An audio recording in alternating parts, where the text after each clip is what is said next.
Hey guys, it's the Unsmooth Criminal here. Ooh, someone wants part two. Let's see what it was. Let's see what it's for.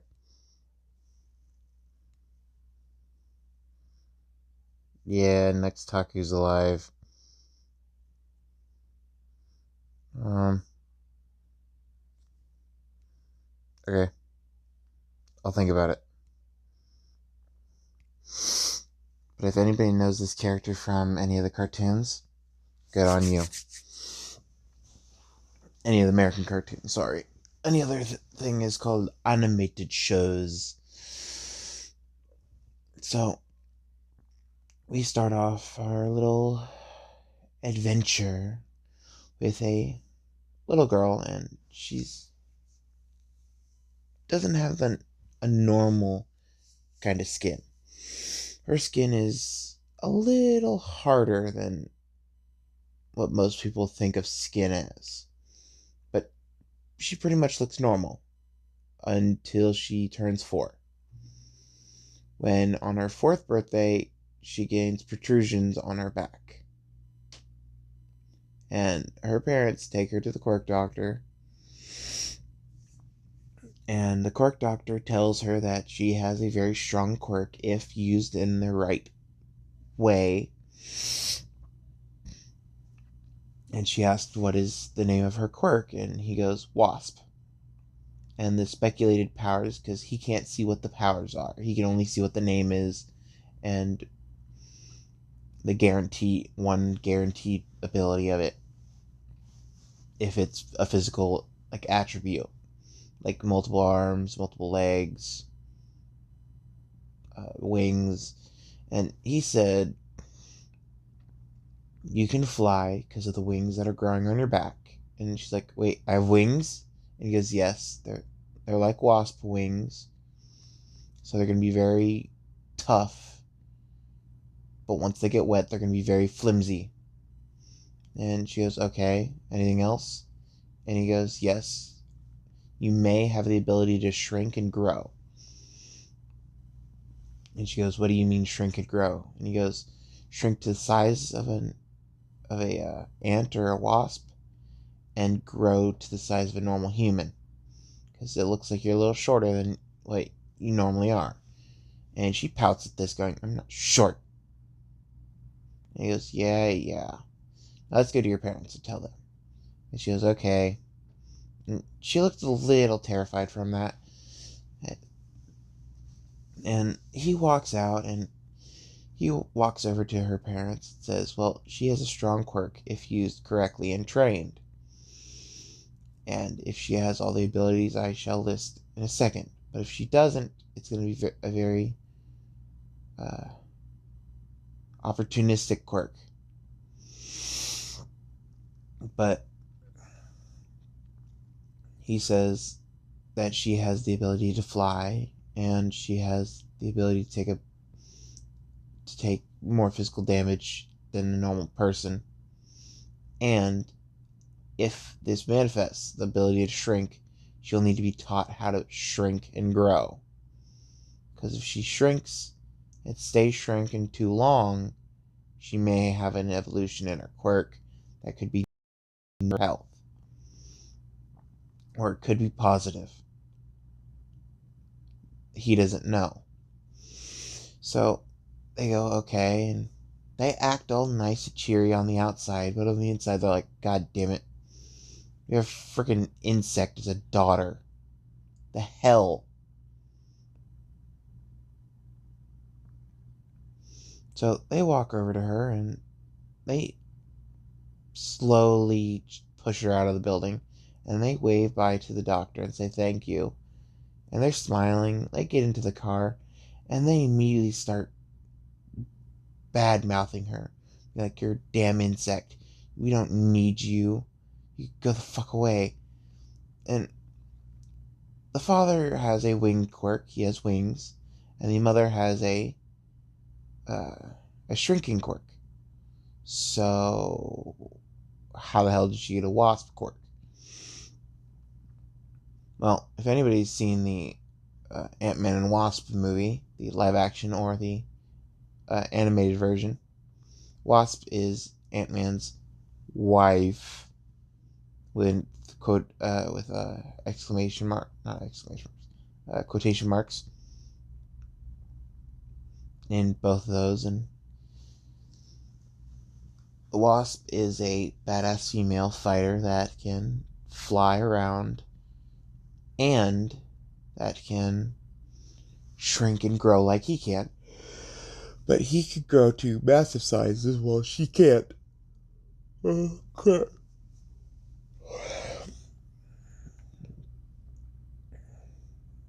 So, I'll be right back. And her parents at this point are like, okay, she's useless to us. We don't need her.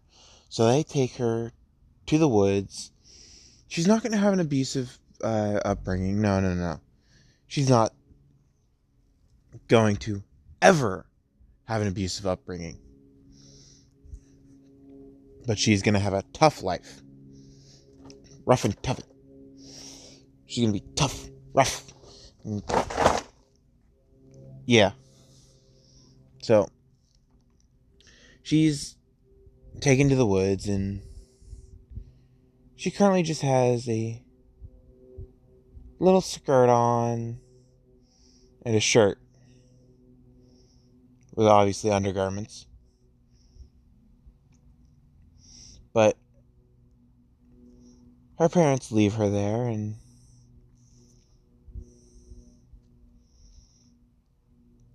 she sees a big creature, and she thinks, I'm tiny compared to that.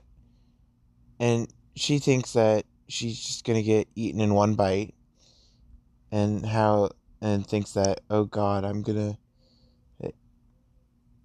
lose my life as an insect. And she's thinking small thoughts. And all of a sudden, the world's getting bigger around her, and she's looking at herself. Nothing's changing about her except for her clothes. Her clothes are growing, and she sees this and like, what's happening? And she looks around again and sees that her clothes are currently trapping her down.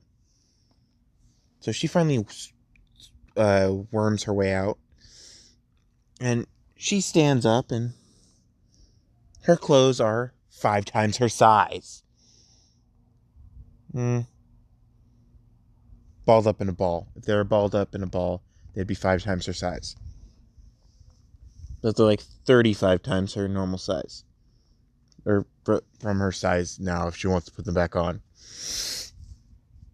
And she's like, maybe this might work. So we skip a year, and she's been flying around. She's gotten used to flying in a small form. She's also gotten used to flying in the big form, in her normal form. And she's been flying around. She's been hanging out with a group of wasps and honeybees and ants. And she's found out that most multiple-legged creatures that are insectoid don't find a reason to bother her. And if she doesn't attack them, they don't attack her. So the ants, she's met the queen of the ants, and she can go into an anthill and just stay there the night. And then the beehive, she can do the same. The wasp nests, she can do the same. The carpenter bees, she can do the same. And she's gotten really used to doing this. Every night she'd go find a new hive or a new place to crash and just sleep. She'd find some food in the morning, go eat, and then be on her way. And she kind of forgot that she had a human-sized form after a year, because she was mainly in the small form more often. And one day she woke up a little different, and she woke up like this. Her eyes changed. Well, she obviously didn't have any clothes on, but She had another pair of arms. She had bigger wings. And she did not have another abdomen on the butt area like bees and wasps do. She did not have one of those. But she saw that she gained another pair of arms, and she kind of changed. And she saw this and was like, oh, apparently the evolution was, oh, wow. And she's kind of speechless at this, and she hears somebody coming. And she doesn't expect this person to see them, but this person comes and walks up to her and looks at her and goes, "Who are you?" And she starts talking, and all they hear is squeaking. Very faint squeaking, but squeaking nonetheless. And she goes, hold on. And she puts her hands up like, stop. And this random person is the one that's currently talking. She goes, stop. And she steps back for a second and goes, whatever you're trying to say, I don't understand. But apparently you can understand me because you stopped when I told you to stop talking. And she just starts shaking her head. You're like, yeah, I understand you. So she goes, good. And she asks the very important question because she kind of doesn't look human. She asks, are you human or are you a quirked animal? And she shakes her head yes for being a human. And she goes, oh, okay. Well, it looks like you have an insect quirk, and it looks like if I attack you, they're going to attack me. So I'm going to offer you some help. And she just turns around for the first time, not noticing the wasps behind her, but apparently there's a group of wasps that have been following her. And they see her as a leader of sorts, because wasps have independent minds. They're not a hive mind. And they see her as a leader. So she starts talking, giving them orders like, don't hurt her. And the wasps do a little dance. For some reason, she can understand what they're trying to say. And so she thinks, oh, what if I get bigger? Will I be able to understand? Well, what if I was a human size? I don't think I would be able to understand them. And she starts thinking about what she would look like as human sized. And she's currently 7 at this point. And she starts growing, thinking, what happens if I'm human? What would I look like? What can I do as a human? And will I still have my arms and wings as a human? And she's thinking about this because she still knows she's human, but she forgot she had a human form. She thought that the little wasp form was her permanent form. And she grows to the size of a 7-year-old, and this person is like, whoa, we need to get you some clothes. And she looks over and goes, hi. And she goes, oh, okay, so you are feminine. I can see that now. Can you please come with me? And she goes, sure. And all the wasps seem to land on her, not harming her. They're like 10, 20 wasps. And they all land on her, and they are crawling all over her, just playing on her, basically. And she notices this, and she puts her hand out, and all of the wasps go to her hand, and she starts to bond with them. not actually I'm your leader kind of bond. It's like the friendship bond. Oh, your name is this, your name is this, your name is this. Like, I know you now, and you're forever my friends. And they take to it really quickly because they're getting more of a humanoid brain with the effect of her quirk, because her quirk evolved drastically from being around the bees, wasps, ants, and other insects like them. So her ability is the ability to communicate and discuss or communicate with multi-legged insectoid creatures, and like bees, burrowing bees, wasps, ants, beetles, things like that. They got multiple legs, she can talk to them. Beetles and ants aren't as open to her talking to them as bees and wasps are, but they're still open to talking. And she can understand when they're trying to communicate and what they're trying to communicate.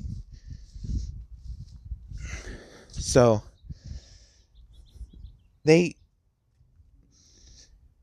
she tells them to get on her shoulder and just wait there. So they get on her shoulders, and currently she's following this person in front of her. And she's just walking and walking and walking and walking. And all of a sudden, this big building shows up. And she asks if there's a place that her friends can go to stay out of the way of you guys, so you guys don't hurt them and they don't hurt you. And this person goes, we're going to have to look. Don't know yet. And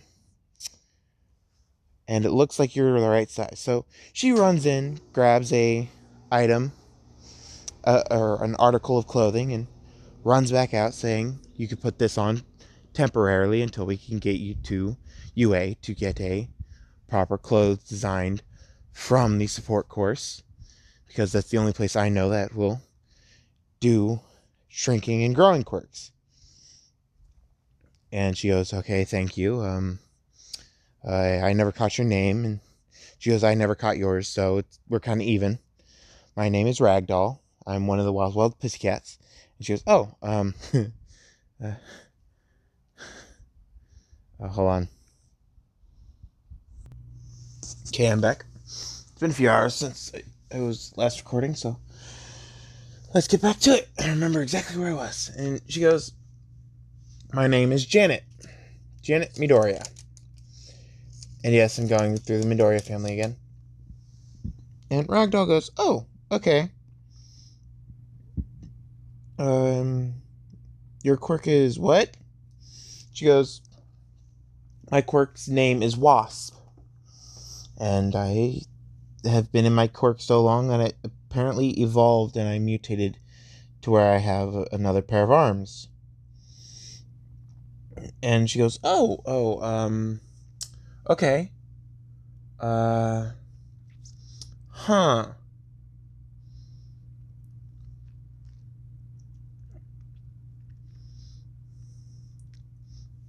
And Ragdoll is outside texting with Mandalay while talking to Janet. And Ragdoll is texting Mandalay while Ragdoll is talking to Janet. So Mandalay finally comes out and introduces herself, and Janet says that she was left there. She doesn't even know how long ago. She was just left there. And she says that she thinks it's been 3 winters since she's been left there, and they put it together that she's been in the forest for 3 years. She's been in this forest, living alone, for 3 years. Mandalay goes, okay. Well,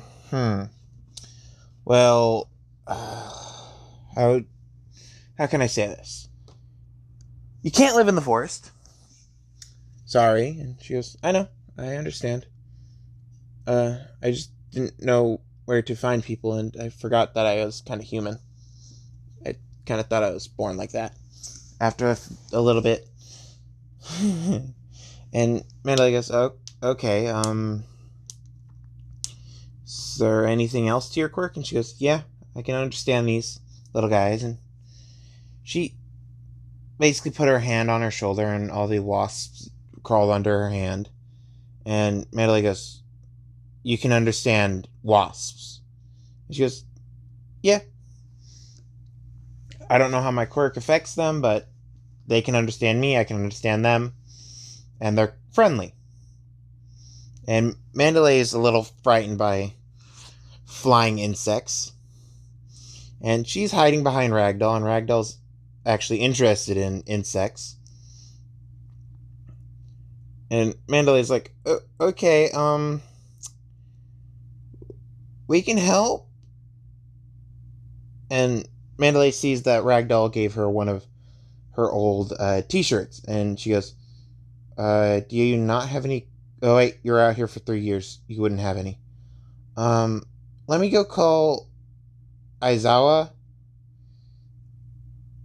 or you probably know him as the Pro Hero Eraserhead. And she goes, no, I really haven't looked into any hero stuff. And Mandalay goes, okay, how about this?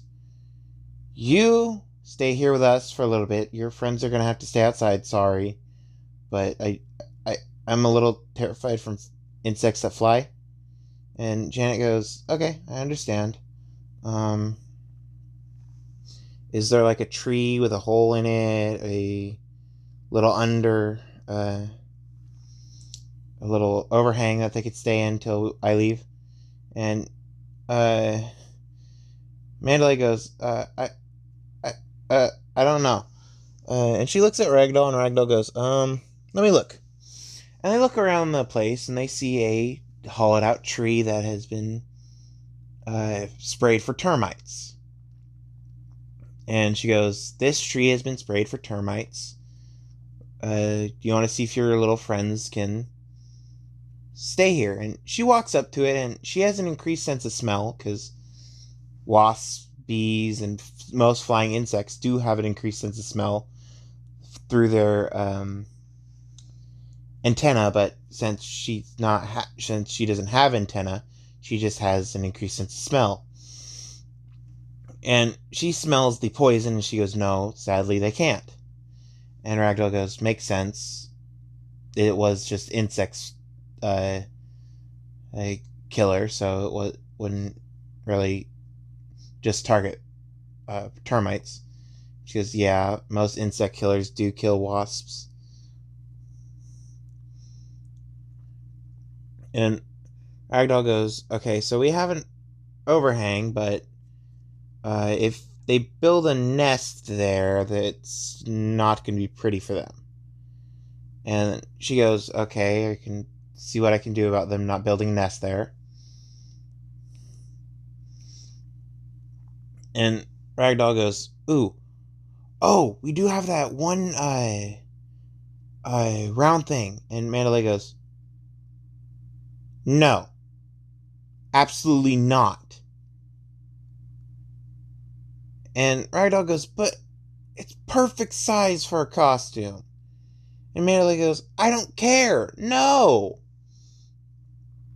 And Ragdoll goes, fine, I'll give her mine. Mandalay goes, that's fine.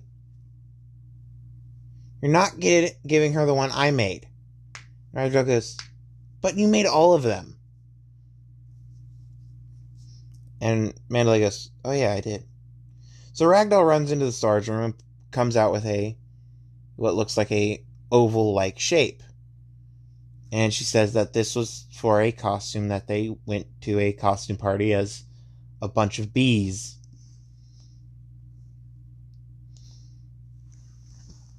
And it's just the shape of it. It's not the color scheme or anything. It's just the shape.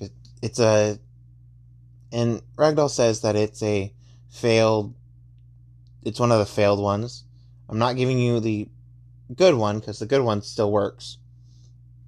And we could use it next year.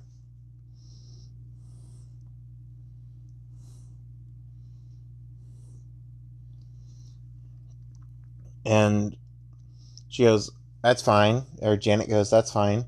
Um, and she opens up the compartment who fix the inner, inner structure. And she looks in and goes, wow, this is way too hollow. And they go, what do you mean? And she goes, well, have you guys ever seen the nest of a hornet's nest? And they go, no, we normally don't allow them to get that bad. And she goes, well, a hornet's nest is very particular in its structure.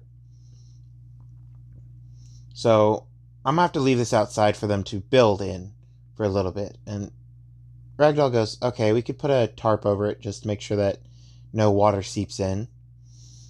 And she goes, thank you, that would be great. So they build like a tent outside, and they put it out there, and Janet says, you guys can go have some freedom to build yourselves a home, and you'll come with me in this. And they scurry off her hand, walking onto this thing, and they start smelling it, or marking it with their pheromones. And so they start building in it. We skip 3 days when Aizawa finally arrives, and they built a little tiny home in it. And he sees hornets, and he starts swiping at them. And Janet shows up in front of him in small form and goes, oi, stop! And all he hears is squeaking, so he swipes at the squeaking, thinking, oh, it's just a bird squawking at him. And Mandalay, seeing this, uses her quirk, saying, stop swiping at our guest! And he's like, what? And Mandalay runs over, going, stop! Stop, stop, stop. Janet! Go back to normal size. And she does, and she goes, but... And she sits down, and she's covering all of her important bits for decency's sake, and she was told she had to. Aizawa goes, I'm guessing she's the one that has the problem. And they go, yeah, she's the one that doesn't have clothes that work with her quirk yet. So that's why we asked UA to take her. And she goes, yeah, I'm perfectly fine in the forest, though. And they go, we know you're perfectly fine in the forest. You literally lived with bees, burrowing bees, wasps, ants. She goes, yeah. And they're quite fun to be around. And he goes, okay, I'm guessing all these ones that are literally lining up in front of me. And he's looking out towards this tent looking thing. And he sees these hornets lining up, ready to attack him. And she goes, yeah, those are my friends. And he goes, okay, I'm guessing I accidentally angered them by trying to get them away from me. And she goes, yeah, you did. And she says, you guys can stand down now. And they start working on their home again. And he goes, so they are part of your quirk? And she goes, nope. They're intelligent hornets. I can give them commands and they follow my command, but I don't exploit them like most people do when they use things with their quirk. And he goes, okay, so what is your quirk? And she goes, my quirk is wasp.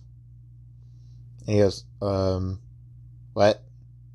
So she explains her quirk again and explains what happened when she just stayed in the small wasp form. And so she shrinks and she's barely able to be seen. Well, her bits are barely able to be seen. But you can see tiny legs, tiny arms. And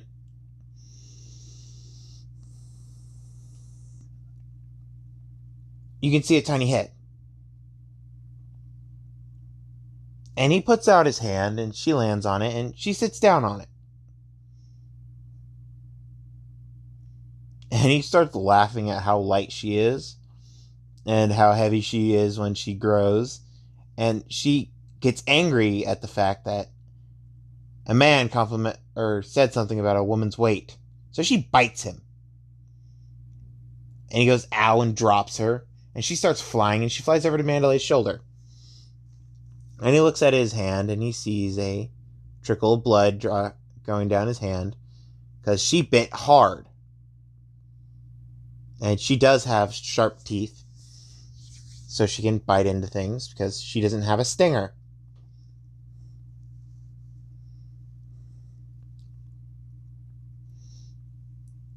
And Mandalay just puts out her hand, and they have a high five moment, because Mandalay has gotten to be friends with Janet. Not her wasps. She's still terrified of her wasps, but she's friends with Janet, and she likes Janet's personality. So Mandalay says that if Janet gets into UA, we'll hold a training camp here over the summer. And Aizawa goes, okay, I can help that. I can help deal with that. So Aizawa says, okay, I brought your clothes. Get changed, because I know you're stripped currently. Get changed. They're in the car over there. And the window is slightly cracked, so she can fit through. So she goes into the window, grabs her clothes, slips in, grows to normal size, shrinks back down, and her clothes stay on her, and she leaves. And she sits on Mandalay's shoulder. And Mandalay goes, wow, that was quick. And she just nods her head, being like, yeah, that was. Now I have to actually take off clothes.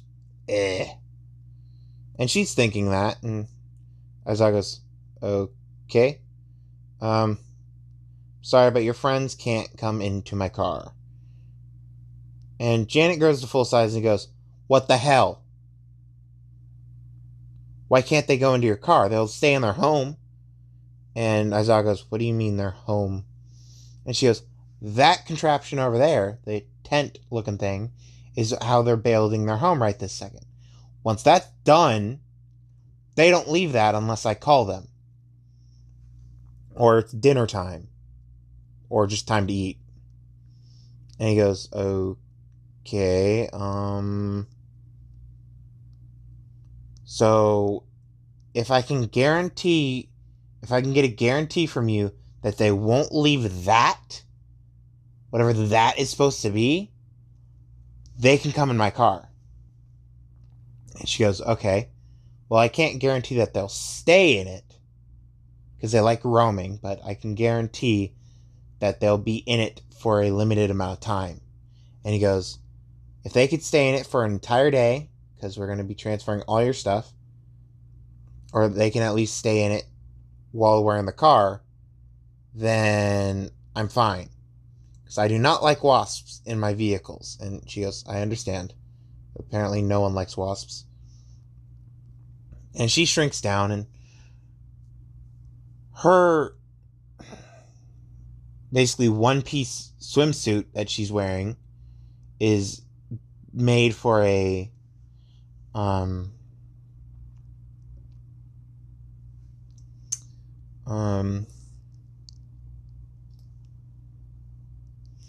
is made from her hair, and it has basically black and yellow as its color scheme.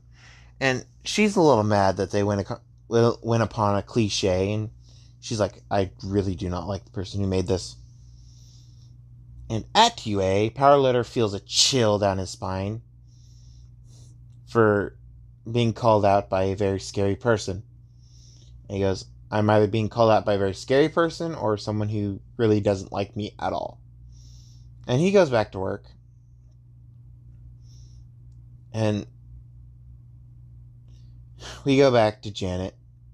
And she's currently conversating with all the little ones that she's been adopting. So she has currently an army of 40-ish hornets.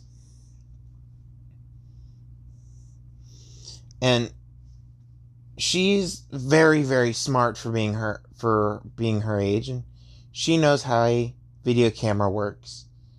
And she's asked if someone could make her a tiny version that could fit on the back of a hornet or a yellow jacket in some places they're called. And Paraloader took on that a challenge after he made her clothes. So Paraloader is currently working on that, but she is currently talking them all into staying in there for a little bit, and they'll be going to a new place.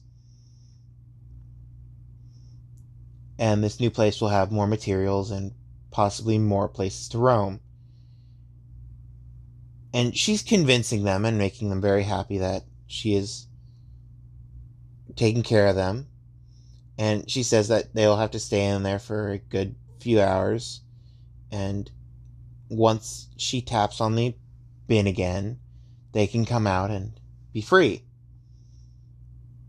And she does the tap, saying, once you feel that you can come out. And she opens the little compartment, and she sees that it's 50% built. And she goes, ooh, you guys have been working fast. And they all fly in there, and she shuts the compartment, and she uses tape on both ends so it doesn't fly open. And some of them either fall out or some of them fly out thinking, oh, she opened it. Because they're still not as smart as humans, but they're smarter than normal wasps. They can comprehend like a 4-year-old can. So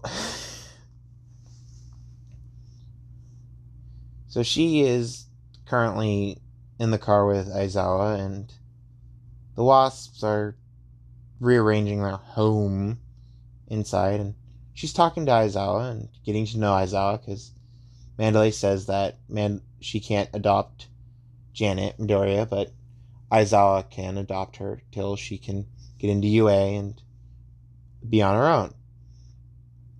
So Aizawa gets to know her and says that, I'm sorry, but that's not allowed in the house. And he points to the giant crate or giant thing in the back, and she goes, I know, I understand.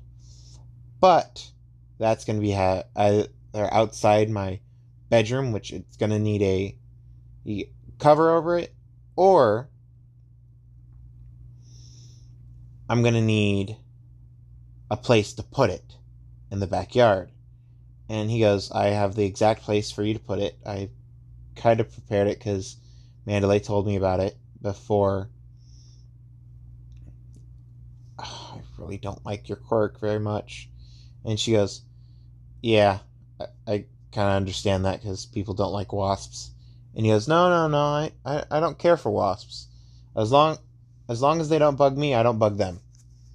But if they start flying near me, I just try to push them away.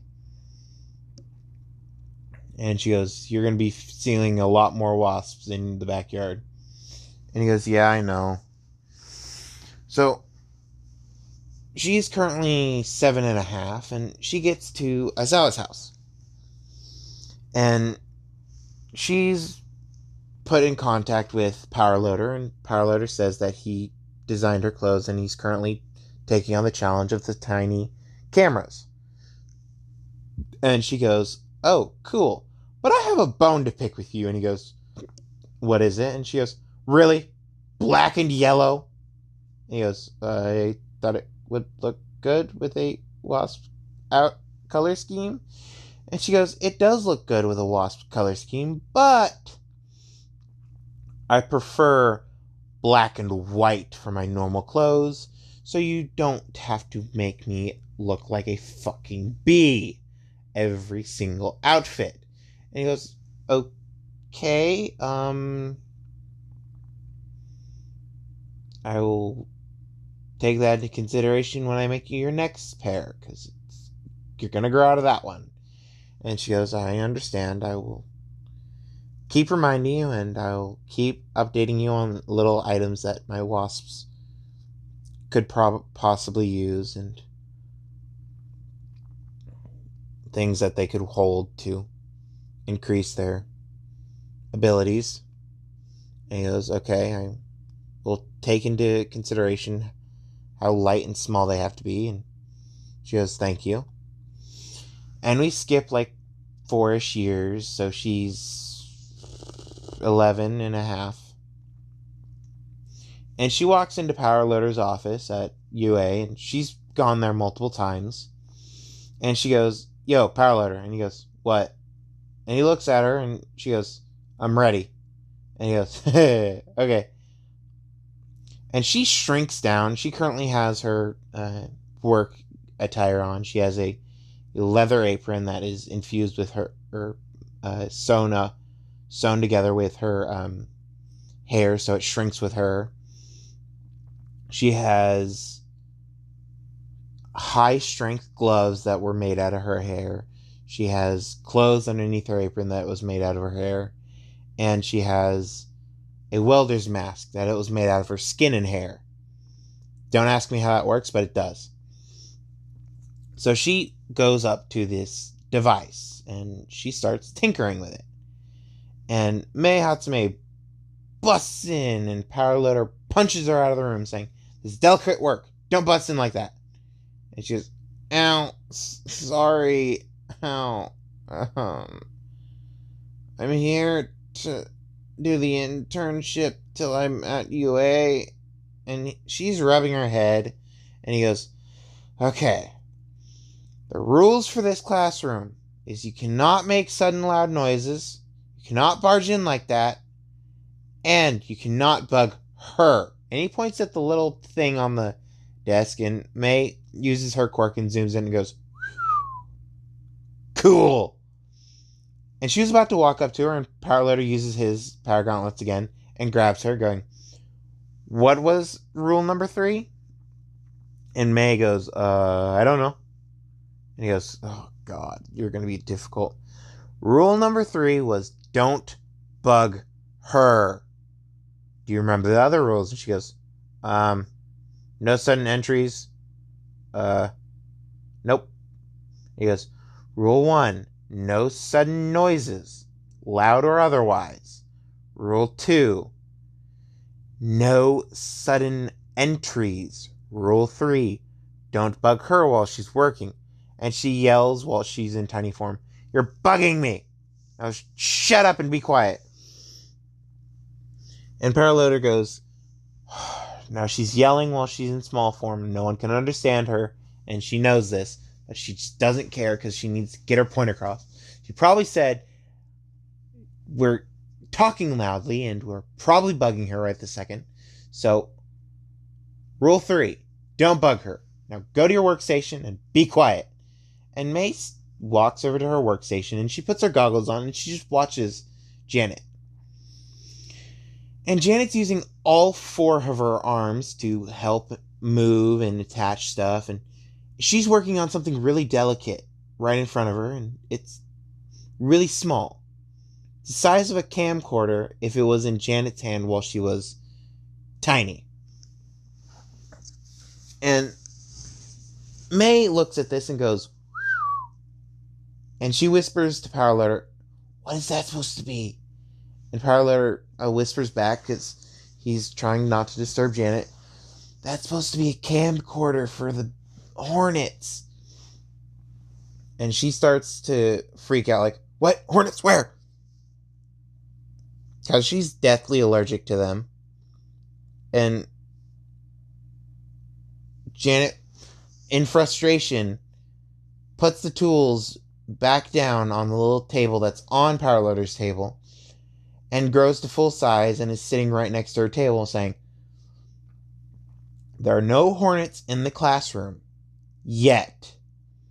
But as long as you don't bug them and I don't allow them to sting you, you're fine. So if you would please now shut up. I'm doing something very delicate with stuff that's so thin that if one hair is out of place, it's gonna not work. So can you please shut the hell up so I can get back to work?" And Mei just goes, "Yeah, and damn, you look good." And she just starts working on her little projects, and she's like, "Okay, I need to test how much strength it can use." And she asked Powerloader if there's any extra rooms that are soundproof and hopefully concussive blast proof. And he goes, I think it's the next door support course room. But why would you need it? And she goes, I need to see the limits of this device so I can increase them. And he goes, okay, I'll come with you. And so he follows her, and Janet goes, oh, finally peace and quiet. And on the outside, power loader goes, click, to the lock. And he flips the sign around saying, support core class 3 for support core, the third year classroom, is currently closed because delicate work is being done on the inside of this room. Normally, power loader is the only one allowed to be in the room when delicate work's being done, but lately he's been kicked out of the room multiple times by Janet because of the delicate work. And support core students are super strong by default because they gotta lift their inventions, they gotta move their inventions, they gotta lift heavy objects, they gotta move the heavy objects, and they just continue doing that day in and day out. So she's currently jacked as all hell, and she also has the lightest touch out of anybody. So if you have a messed up backpack and it's supposed to have electronics, you just tell her what you need and she goes, okay, I'll go look. And she dives into the machine. Oh, crap. Oh. She dives into the machine and sees what's wrong, and she fixes it, and she normally has really thick gloves on that don't conduct electricity. And she comes out of the machine, says, try it again, and it's normally fixed. Because she has the most delicate hands out of anybody in the class. In any of the classes. How much time have I spent? 47. So I'm going to do the test, the entrance exams, and the test. So Janet was told by Aizawa that since he took her in, he would like her to go to UA. And she goes, I was already planning to go to UA. And he goes, what course? And she goes, generals at first. I don't know where to go after that. And he goes, okay, how about this? You go to support course and practice with power loader because it looks like you have many ideas floating in that big brain of yours. And then you go to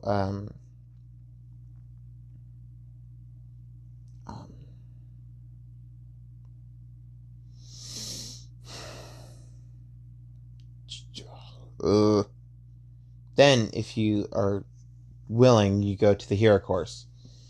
And she goes, okay, I understand. I'll do it. And I'm going to end off here because I'm getting tired and I need to do some stuff. Sorry, I kind of lied about what I'm doing. But I'll make the second part right after I'm done so you guys can get more in tune with this character. And hopefully like this story even more.